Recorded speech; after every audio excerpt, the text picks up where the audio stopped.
Au nord de la Chine, au cœur du parc géologique de Zhangyi, se trouvent les montagnes de Zhangyi-Dongxia, littéralement les nuages roses. Ce paysage fabuleux et hors du commun serait le résultat de 24 millions d'années d'entassement de roches stratifiées, composées de dépôts de grès et d'autres minéraux, conjugués à un soulèvement tectonique ainsi qu'à l'érosion. Depuis 2010, ce site a été inscrit par l'UNESCO au patrimoine mondial de l'humanité. Au nord-ouest du Venezuela, au niveau du lac Maracaibo, se produit un phénomène atmosphérique très rare nommé la foudre de Catatumbo. Ce phénomène dure de 140 à 160 nuits par an, pendant 8 à 10 heures avec une moyenne de 28 coups de foudre à la minute.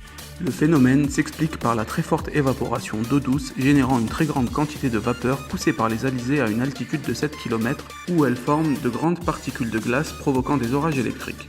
L'évaporation de méthane contenue dans la lagune se transforme en particules chargées et contribue à faire durer le phénomène plus longtemps. Et nous nous retrouvons maintenant en Islande où les orgues basaltiques, également appelées colonnes de basalte, sont très fréquentes dans le paysage. Elles sont la conséquence de nombreuses éruptions volcaniques sous-marines ou terrestres. Au contact de l'air et de l'eau, la lave immobile se refroidit rapidement, se contracte et se fracture en prismes plus ou moins réguliers. Une fois totalement refroidie, elle forme une roche basaltique organisée en colonnes prismatiques adoptant des formes de polygones, généralement à 6 côtés. En 2002, dans le désert de Chihuahua, au nord du Mexique, fut découvert une grotte contenant les plus grands cristaux au monde. Ce lieu fut baptisé grotte de Naica. Ces grottes, qui autrefois étaient inondées, font partie des plus grandes découvertes géologiques de ces dernières années. Les cristaux de sélénite, qui sont une variété de gypse fibreux, présents dans la caverne principale de Naica, peuvent atteindre des longueurs de plus de 11 mètres, des diamètres de près de 2 mètres et peuvent peser jusqu'à 50 tonnes. On estime que la formation de ces cristaux a commencé il y a environ 600 000 ans. Les eaux chaudes souterraines saturées en éléments chimiques ont rendu propice la formation de ces cristaux géants. Au nord de la Tanzanie se trouve le lac salé de Natron. Son nom dérive du natron qui est un minéral de carbonate de sodium décahydraté, aussi appelé alcali minéral.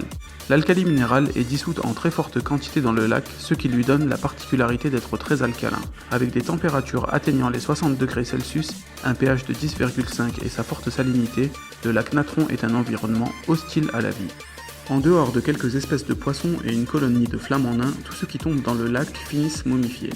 Lorsque débute la saison sèche, l'eau se retire petit à petit et laisse apparaître les animaux figés dans le temps.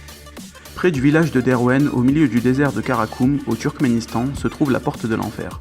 Ce site est un champ de gaz naturel brûlant depuis 1971. Le feu fut allumé par la main de l'homme et est alimenté par les gisements de gaz présents dans la région. La Porte de l'Enfer est devenue le symbole de l'étendue des réserves de gaz du Turkménistan, les 4e plus grandes au monde. Des experts turkmènes ont tenté d'éteindre les flammes sans succès.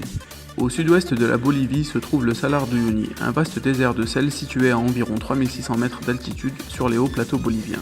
Avec une superficie de 10 582 km², il constitue le plus grand désert de sel existant et contient un tiers des réserves mondiales de lithium.